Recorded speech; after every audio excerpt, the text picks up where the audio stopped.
My precious children of God, I greet each one of you in the mighty name of our Lord and Savior Jesus Christ. प्रभु की बहुमूल्य संतानों, आप सभी को प्रभु यीशु मसीह हमारे उद्धारकर्ता के नाम में अभिवादन करती हूँ। Today we are going to meditate a beautiful promise of God. आज हम प्रभु की सुंदर प्रतिज्ञा के ऊपर मनन करने जा रहे हैं। Let me read that promise from the Word of God. आइए परमेश्वर के वचन में से मैं इस प्रतिज्ञा को पढ़ती हूँ। 1 Corinthians 10:30 says like this, God is faithful, who will not allow you to be tempted beyond what you are able, but with the temptation will also make the way of escape that you may be able to bear it. पहला कुरिन्थियों 10:13 ये कहता है, परमेश्वर सच्चा है और वो तुम्हें सामर्थ्य से बाहर परीक्षा में ना पड़ने देगा, वरन परीक्षा के साथ विकास भी करेगा कि तुम सह सको। वचन हमें यही तो बताता है। जानते हैं, There are two things we have to see in this verse. इस वचन में हमें केवल दो बातों को देखना है। Number one, God is faithful and He will not allow you to be tempted beyond what you are able. Number 1, परमेश्वर सच्चा है और वो तुम्हें सामर्थ्य के बाहर परीक्षा में ना पड़ने देगा। Second thing, but with the temptation will also make the way of escape that you may be able to bear it. Number 2, वो परीक्षा के साथ निकास भी करेगा कि तुम इसे सह सको। You need not be worried when you are tempted, my friends. मेरे दोस्तों, जब आपकी परीक्षा होती है तो आप चिंता ना करें। Sometimes we are not able to bear the pain. Why I am tempted like that? Why the Lord has allowed me to go through this path? कभी कभी आप इस दर्द को नहीं सह सकते और कहते हैं कि प्रभु मुझे इस दर्द में से क्यों होकर जाने दे रहा है, मैं इसे नहीं सह सकता। And the Lord will make a way of escape that you may be able to bear it. That's what you have to keep it in mind. आपको इतना ध्यान रखना होगा, परमेश्वर बचने का ऐसा रास्ता निकालेगा कि आप इसे सह सकें। आप इसे ध्यान में रखें। What type person is our God? हमारा परमेश्वर किस प्रकार का है, वो किस तरह का है।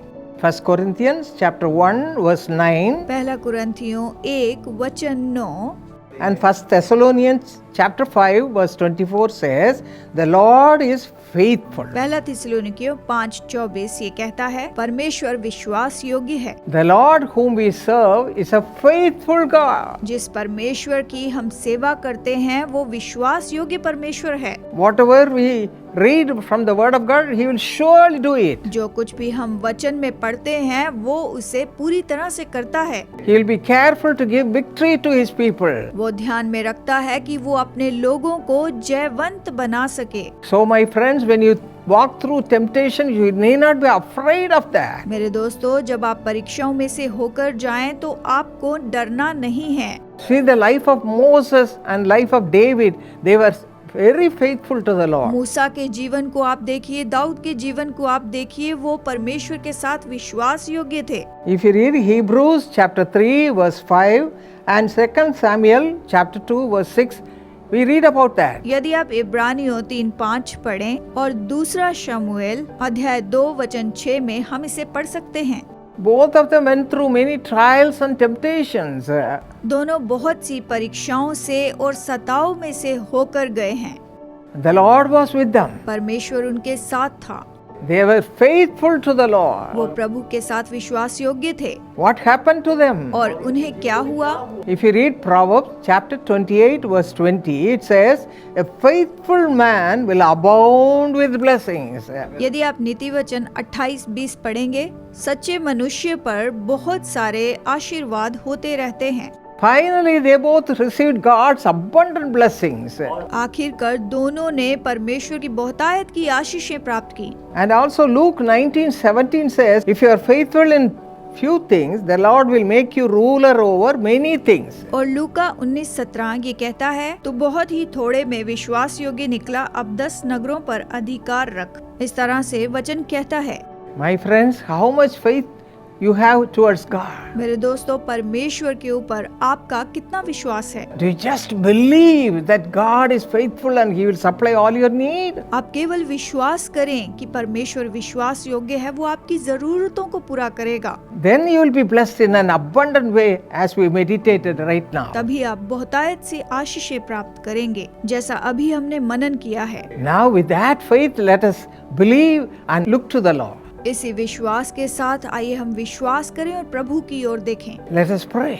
आइए प्रार्थना करें। Our precious Heavenly Father, बहुमूल्य पिता परमेश्वर, thank you Lord, you are faithful God. धन्यवाद प्रभु कि तू विश्वास योग्य परमेश्वर है। Even now your children are crying because of their problems, Father. अभी तेरी संतानें अपनी समस्याओं के कारण तुझे पुकार रही हैं, But you are a faithful God लेकिन तू विश्वास योग्य to परमेश्वर है। release every one of them from all their bondages, Father. इस समय इनके सारे बंधनों से तू छुटकारा दे इन्हें पिता। Whatever problem they are going through, you know, Father. ये जिस किसी भी समस्या में से होकर जा रहे हैं तू जानता है पिता। Lay the mighty hand upon such people, O Father. ऐसे लोगों के ऊपर तू अपना सामर्थी हाथ रख पिता। Lay the mighty hand upon such people, O Father. ऐसे लोगों के ऊपर तू अपना सामर्थी हाथ रखो पिता। Release them from all the problems. इन्हें इनकी सारी समस्याओं से तू छुड़ा Right now, Father, इसी समय पिता। have mercy upon them. इनके ऊपर अपनी दया कर, Let them be faithful towards you.